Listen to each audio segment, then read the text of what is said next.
জুমার দিন আমার কেমন কাটলো তার কিছু অংশ তোমাদের সাথে শেয়ার করলাম, ভিডিওটি দেখতে থাকো। ফ্ল্যাশব্যাক। হ্যালো এভরিওয়ান, আসসালামু আলাইকুম। কেমন আছো সবাই? সবাইকে জুম্মা মোবারক। আলহামদুলিল্লাহ আমি অনেক ভালো আছি। তো প্রতিদিনের মতো চলে আসলাম তোমাদের মাঝে নতুন আরেকটি ব্লগের মাধ্যমে। ব্লগটি ভালো লাগলে লাইক কমেন্ট শেয়ার করবা, আর আমার চ্যানেলটি অবশ্যই সাবস্ক্রাইব করে দিবা। আর যারা অলরেডি আমার চ্যানেলটা সাবস্ক্রাইব করে দিয়েছো তাদেরকে অনেক অনেক ধন্যবাদ এবং আমার তরফ থেকে অনেক অনেক ভালোবাসা। তো এখন বাজে সকাল 10টা বাজে। আমি রান্নাঘরে আসছি। আসার পরে আমার ম্যাডাম দেখে অনেকগুলো কাপ পিরিচ তারপর অনেক কিছু বের করে রাখছিল। তো এগুলো বলল ধোয়ার জন্য, কারণ নেক্সট উইকে বুধবারে হচ্ছে ম্যাডামের স্কুলে অনুষ্ঠান। তো আমাকে বুধবারে নিয়ে যাবে ওখানে ম্যাডামের জন্য, মানে ম্যাডামে পুরো স্কুলটা ভেতরটা ক্লাস সাজাবে ম্যাডামের ক্লাসটা। তো বিকালবেলা আমি আর ম্যাডাম যাব স্কুলে, গিয়ে তারপরে হচ্ছে ওই ম্যাডামের সাথে একটু মানে কাজে সাহায্য করব আর ক্লাসটা সাজাবো। তো আমাকে এটা আজকে বলল। আর আমি আমি তো মনে মনে ভাবলাম যে ভালোই হয়েছে, আমি একটু শেয়ার করতে পারবো তোমাদের সাথে ম্যাডামের স্কুলটা। আমি মোবাইলটা নিয়ে যাব ওখানে, আমি একটু ভিডিও করবো ইনশাআল্লাহ।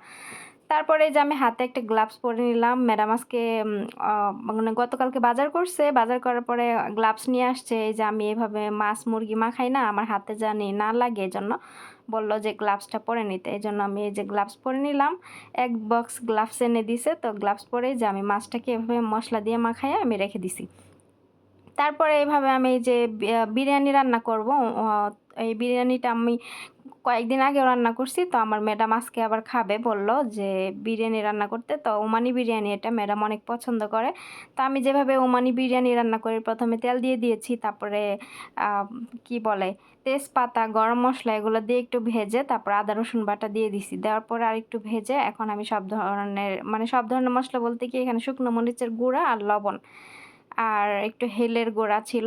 তো এগুলো আমি দিয়ে দিয়েছি। আর তারপরে এই যে বিরিয়ানি মশলা ছিল ওইটাও একটু দিছি, আর পানি দিছি পরিমাণ মতো। পানিটা কষানোর পরে ওই যে তারপরে পানি দিয়ে কষানোর পরে মশলাটা তারপরে করতে হবে, ওই যে চালটা ওইভাবে মাপ মতো পানি দিয়ে চাল দিতে হবে। তারপরে দমে বসে রাখলে হয়ে গেল। তো এখানে দেখতে পারতেছো আমি করল্লা পেঁয়াজ কাঁচামরিচ কেটে নিছি। আমার ম্যাডাম আমাকে গতকালকে করল্লা এনে দিছে। তো করল্লা আমি আজকে ভাজি করবো আমার জন্য। তো করল্লা ভাজি করব, আর ওইদিকে মাছ ভাজতেছি, আর এদিকে বিরিয়ানিটাও প্রায় হওয়ার পথে। আমি কিন্তু উপরে পুদিনা পাতা দিছি আর ওই যে কারি লিভস এগুলো দিছি। এগুলো দিলে স্মেলগুলো অনেক সুন্দর আসে খাবারের। তো এইখানে আমি হচ্ছে আবার সালাতের জন্য সব কিছু বের করে ধুয়ে নিছি, মানে এক একটা কাজ এক এক রকমভাবে আমি গুছায় নিছি। তো কাজগুলো সম্পূর্ণ গুছানোই আছে, এখন শুধু একটু কাটাকাটি করে একদম শেষ করে ফেলবো। তো এখানে আমি একটু বোর্ড নিয়ে নিলাম, এটা সালাদ কাটার জন্য। তো বোর্ডটা আমি ভালো করে ধুয়ে নিলাম, ধোয়ার পরে এখন আমি ওখানে সালাদ কাটবো। তারপরে এই যে আমি করলা ভাজিটা বসিয়ে দিছি। করলা ভাজিটা দেখতে পারতেছো যে করলাগুলো আসলে অনেক বড় আর টাটকা না, যাই হোক ফ্রেশ না, অনেক আগে মনে হয় আগের থেকে আনা, এই জন্য মানে একটু মানে হুটা হয়ে গেছে।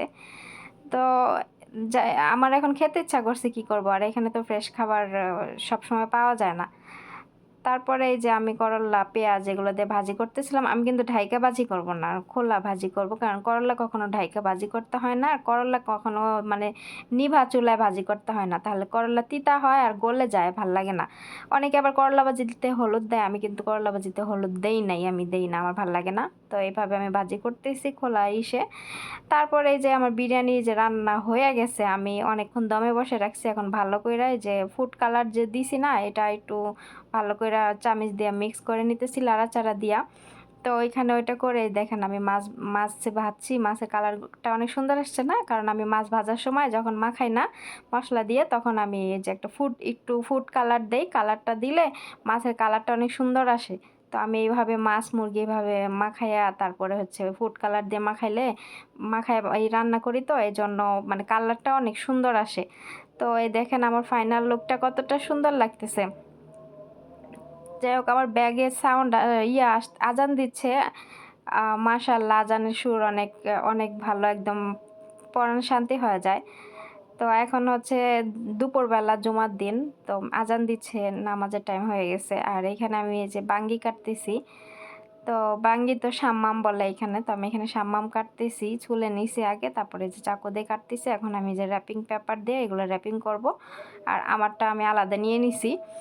তা ওই যে পিছনে আবার ফেসাল, ও আবার কি কি করতেছে, গুছাইতেছে মানে ও একটু ইয়ের ভিতরে পানি দেখলে ওইটা কি করে, মানে তাওয়াল দিয়ে নিয়ে মুছে।